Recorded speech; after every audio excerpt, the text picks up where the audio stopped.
So yun, good day sa ating lahat. Ako si Brian Ferenc Xavier ng BSME 3 ng Nueva Ecija University of Science and Technology.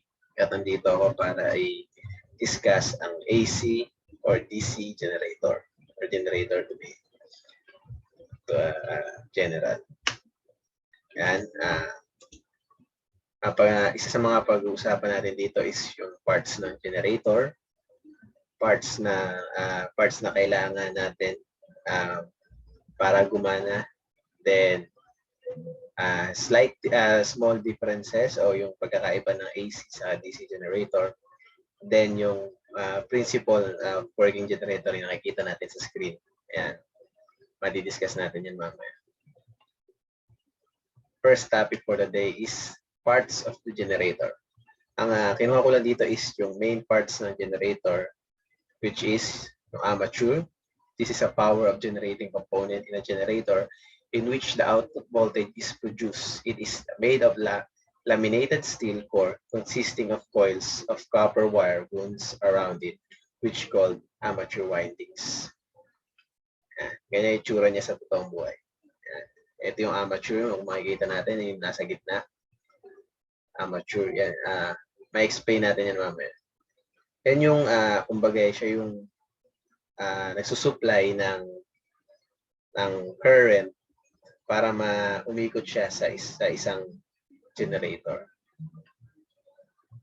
Next is the field poles. This consists of pairs of electromagnets or permanent magnets, which are even in number, consisting the laminated steel cores of rectangular cross-section consisting of coils of copper wire wounded, which is called the field windings.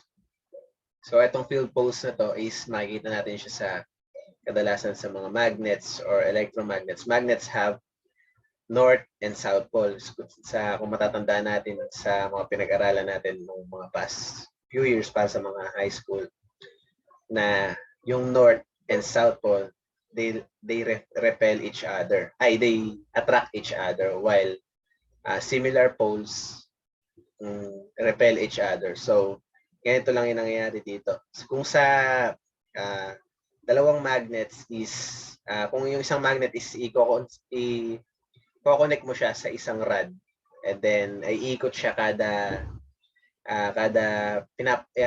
tinatapatan siya ng isa pang magnet na nagre-repel sa kanya, iikot siya. So imagine natin there's a magnet in a rod, then may isa pa tayong magnet na hawak na pinagpapalit-palit natin yung position para mag-repel yung magnets. So kung north, south, and south, north. So kung mabilis tayong magpalit ng south and north pole, ang mangyayari sa magnet na nakakonect sa rod is iikot. So syempre, mapapagod tayo pag ginawa natin yon ng patuloy-tuloy. Then dito papasok yung electromagnets. Electromagnets is kumbaga is patuloy siyang nagbabago. Patuloy siyang nagbabago ng poles. Yun yung kung may positive dito sa kabila, may negative dito sa kabila, may negative sa kabila, may positive dito sa kabila. So nagbabago-bago siya ng poles. So makikita natin dito mamaya kung paano nangyayari yan. Generator. Yan. Ito isa sa mga importanteng kailangan nating malaman sa pag-ayos ng generator para maayos itong umikot. Mamaya i-explain natin kung saan natin ito ginagamit. A slip ring is an electromechanical device that allows a transmission of power and electrical signals from a stationary to rotating structure. So makikita natin mamaya kung paano ginagamit yan. Pero to be general, ginagamit yan sa sa mga conflict na sa pag-ikot ng para makaikot ng maayos, para ma-transfer sa isang wire sa isa pang wire sa AC generator. Ma-transfer yung current ng maayos sa isa't isa. Yan, ganyan itsura niya sa totoong buhay. mas ano na to, mas kung titingnan nyo is maayos yung pagkagawa sa kanya because tawag doon, uuna siyang structure, hindi na siya yung isa-isa lang. Then brush, ito yung isa din sa mga, ito yung nagta-transfer sa wire, and then nag-cover siya ng mas malaking space na nakakonekta sa slip ring. Siya yung dyan dumadalo yung positive and negative charge sa slip ring. A brush or a carbon brush is an electrical contract which conducts current between the stationary wires, yan yung wires, and the moving parts. Yung moving parts na nakakonekta sa slip ring or split ring sa DC. Most commonly, a rotating shaft. Typically, application include electric motors, alternators, or electric generators. Yun nga. Sa generator siya ginagamit. Then, yung tsura niya ng gawa na or dito siya dumadaloy. Next is the part of a motor. Parts of a motor. And first is the stator. Ito na ano ko na sa isang video dati. The stator is a stationary part of the rotary system found in electrical generators, electric motors, sirens, motors, or biological rotors. Energy flows through a stator from a rotating component of a system. Ayan yung tsura niya. Parang dyan siya, yan yung station na yung nasa field poles na umiikot.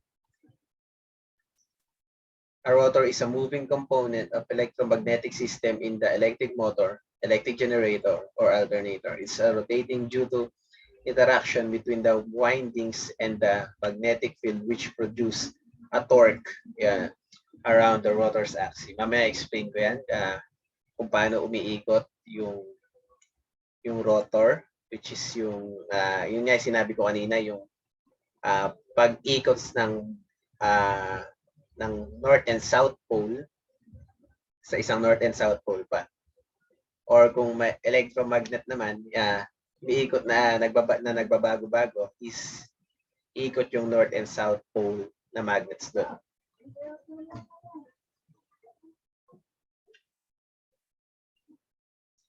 A commutator is a rotary electric switch in certain types and electric motors or electric generators that periodically reverses the current direction between the rotor and the external circuit.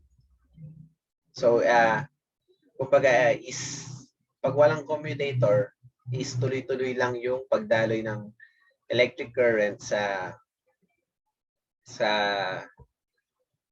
mga wires, tuloy-tuloy lang siya, and gagana yung device or yung device na papaganahin mo. Tuloy-tuloy lang siya. Ang commutator is siya yung switch. Kumbaga sa ilaw yung pinaka-switch talaga natin siya. Kapag pinindot natin siya is tuloy-tuloy yung pagdaloy. Then pag in-off natin siya is mamamatay yung ilaw. So parang ganito lang din dito.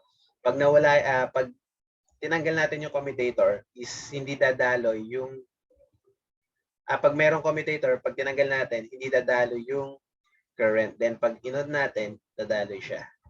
Makikita rin natin siya. And next is the difference between AC and DC generator. So, yan. At yung mga typical. AC generator, mechanical to AC electrical power. While DC is mechanical, converts mechanical to DC electrical power. So, ganun lang. AC, DC, which is explain natin siya sa last video. Yung AC is patuloy-tuloy na nagbabago or pabago-bago siya ng movement. Then while yung DC is tuloy-tuloy sa isang direction. In AC generator, the electrical current reverses direction periodically. In DC, electrical current flows sinabi ko, in one direction.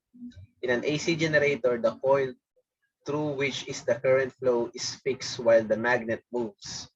The construction is simple and the cost is less. So mas mura daw dito kumpara sa DC. In DC generator, the coil through which the current flows rotates in the fixed field. The overall design is very simple, but construction is complex due to commutator and slip ring. So, nagpasa na natin yan. Yan lang yung mga pagkakaiba. Then next is the basic principles of the generator or the working principles. And bago yun, explain ko lang sa inyo is ito. I-explain ko kanina. And makikita natin is nagpo-flow ang current is from north to south pole. So ito, from north to south pole. Then ito yung parang ating kanina. Yung umiikot is yung rotor. Ito. This is meron din tong kumbaga positive then negative. At isasabi natin sa field poles na nagbabago. So paano natin malalaman yung kung paano yung ikot niya? So may one way dyan which is yung Fleming's right hand rule. So etong A na to, etong una na to, ayan. Yung ating index finger o yung hintuturo is yun yung nagtuturo kung saan papunta yung poles. Then yung ating middle finger is yung nagtuturo kung saan papunta yung current. So kung galing tayo dito sa A, nakikita natin itong pinaka-kamay na yan, yung A, yung north to south is papunta sa ayan, north to south, so papunta sa padiretso doon. Then yung middle finger natin is na nakaturo yung current nakaturo papunta sa B. Then pag ginawa natin yan sa kabila is papunta C, papunta sa D. So ang normal na paggalaw ng or ang pinaka basic na paggalaw ng ito is A, B, C, D papunta from this malapit sa north, B is yung taas na sa north, then C is yung taas na nasa south, then D yung nasa baba. So ganun yung normal pag ganun.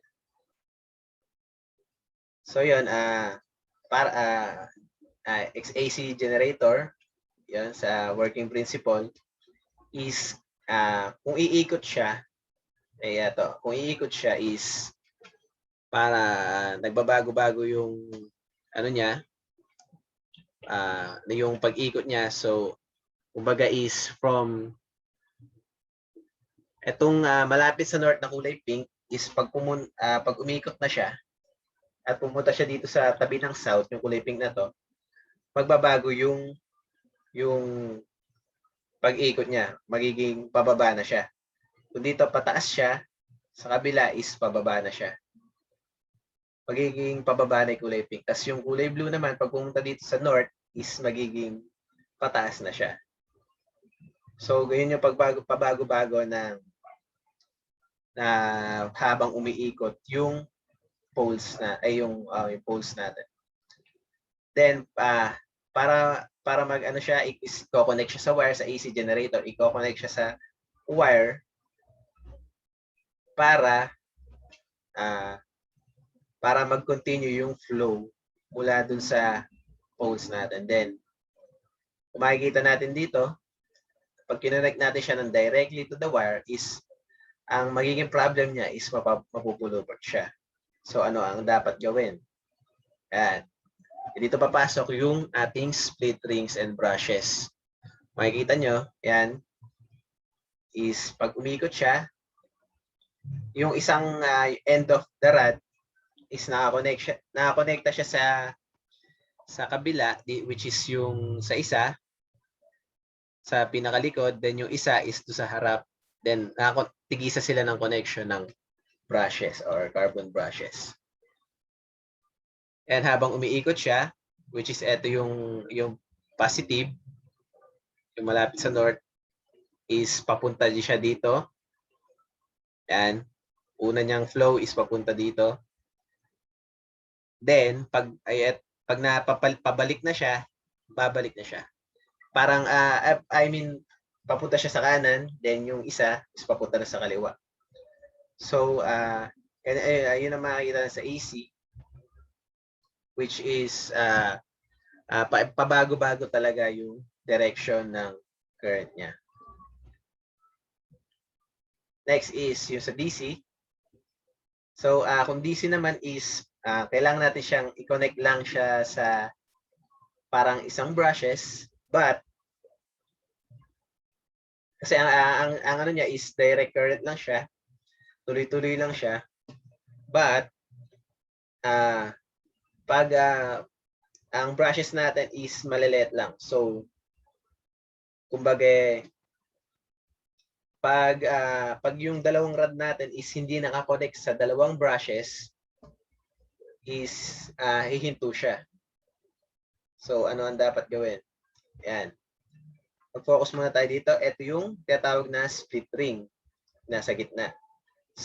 Yung split ring na yan is siya yung parang nagpapatagal ng connection ng brushes dun sa rod. Yan. So kung positive siya, hindi siya matatanggal sa positive hanggat hindi nagpapalit hindi nagpapalit yung nasa taas sa nasa baba.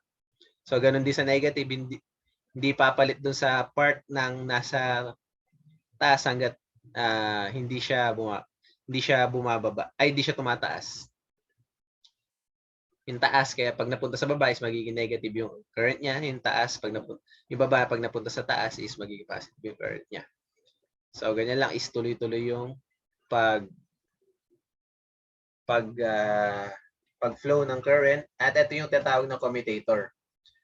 Pag nakaangat siya is walang daloy ng current, then pag nakababa siya, pag naka-connect siya is yun, saka pa lang dadaloy yung current at gagalaw yun. So ang common question dito is paano kung nakikita natin yung split ring is merong hati sa gitna. Paano pag nahinto siya doon? Hindi ba titigil yung generator? Base sa nabasa ko, which is hindi naman, dahil dito sa Newton's law na once in motion stays in motion. So iikot pa rin siya hanggat pag walang problem, iikot siya ng iikot. So ang kadalasan ginagawa dito ng iba is mas dinadamihan nila yung split rings, hindi lang isa. More than one ang ginagamit nila para mas sure na patuloy-tuloy yung ikot o yung daloy ng current. So yun lang. Maraming salamat sa pakikinig. See ya.